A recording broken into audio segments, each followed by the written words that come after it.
Hi everyone, welcome back to my channel. So friends, ನಿಮಗೆಲ್ಲ ಗೊತ್ತಿದೆ ಅಂತ ಅನ್ಕೋತೀನಿ. ಯಾಕಂದರೆ ನಾಳೆಯಿಂದ ಧನುರ್ಮಾಸ ಶುರುವಾಗಿದೆ. ಹಾಗಾಗಿ ಧನುರ್ಮಾಸದಲ್ಲಿ ಒಂದು ಶ್ರೇಷ್ಠವಾದ ದೀಪವನ್ನು ಹಚ್ಚಬೇಕು ಅಂತ ನಾನು 3 ವರ್ಷದಿಂದಲೂ ಸಹ ಹೇಳ್ತಾ ಬರ್ತಿದ್ದೀನಿ. ಅಂದರೆ ನಾಳೆಯಿಂದ ಎಳ್ಳು ಬತ್ತಿ ದೀಪವನ್ನು ಹಚ್ಚೋದ್ರಿಂದ, ಅಂದರೆ ಹರಳಿ ಮರ ಪ್ರದಕ್ಷಿಣೆ ಹಾಕೋದ್ರಿಂದ ತುಂಬ ಒಳ್ಳೆಯದು. ಹಾಗಾಗಿ ನಾನು ಈ ದಿನ ನಿಮಗೆ ಎಳ್ಳುಬತ್ತಿಯನ್ನು ಹೇಗೆ ಮಾಡೋದು ಅಂತ ನಾನು ನಿಮಗೆ ಹೇಳ್ಕೊಡ್ತಾ ಇದ್ದೀನಿ. ಜಸ್ಟ್ ಒಂದು ಸಣ್ಣ ವಿಡಿಯೋ ಮೂಲಕ ಎಳ್ಳುಬತ್ತಿಯನ್ನು ಹೇಗೆ ಮಾಡೋದು ಅಂತ ಹೇಳ್ಕೊಡ್ತಾ ಇದ್ದೀನಿ. ಹಾಗಾಗಿ ಪೂರ್ತಿ ವಿಡಿಯೋ ವಾಚ್ ಮಾಡಿ.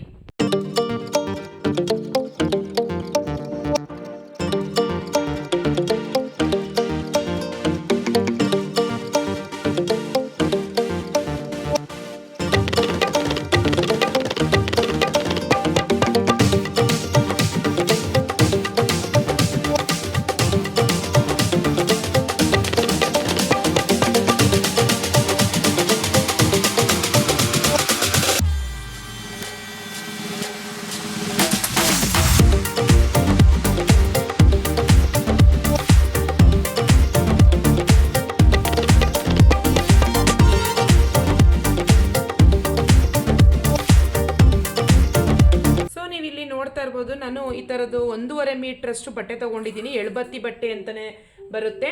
ಇದನ್ನು ನೋಡಿ, ಒಂದು ಮೀಡಿಯಮ್ ಸೈಜ್ಗೆ ಕಟ್ ಮಾಡ್ಕೊಂಡಿದ್ದೀನಿ.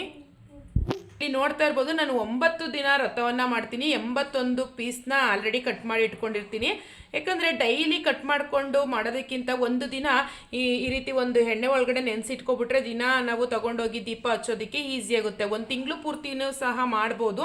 ಬಟ್ ಹೆಣ್ಮಕ್ಳಿಗೆ 1 ತಿಂಗಳು ಪ್ರಾಬ್ಲಮ್ ಇರುತ್ತಲ್ವ, ಮಂತ್ಲಿ. ಹಾಗಾಗಿ ಅವರು 9 ದಿನ ಮಾಡಿದ್ರೆ ಶ್ರೇಷ್ಠ ಅಂತ ನಾನು 9 ದಿನ ಪೂಜೆಯನ್ನು ಮಾಡಿ ಅಂತ ಹೇಳ್ಕೊಡ್ತಾ ಇದ್ದೀನಿ.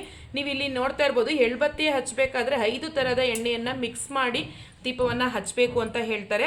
ಹಾಗಾಗಿ ಎಳ್ಳೆಣ್ಣೆಯಲ್ಲಿ 5 ಥರ ಎಣ್ಣೆ ಮಿಕ್ಸ್ ಆಗಿರುತ್ತೆ ಅಂತ ಹೇಳ್ತಾರೆ. ಹಾಗಾಗಿ ನಾನು ಎಳ್ಳೆಣ್ಣೆಯನ್ನು ತಂದ್ಕೊಂಡು ಪ್ಯಾಕೆಟೆಲ್ಲ ಹೊಡೆದು ಒಂದು ಬಾಕ್ಸ್ಗೆ ಇಟ್ಟಿದ್ದೀನಿ. ನೀವು ಇಲ್ಲಿ ನೋಡ್ತಾ ಇರ್ಬೋದು. ಈಗ ಸ್ವಲ್ಪನೇ ಎಳ್ಳನ್ನ ತಗೊಂಡು ಕಪ್ಪು ದಾರದಲ್ಲಿ ಟ್ಯಾಗ್ ಮಾಡಬೇಕು.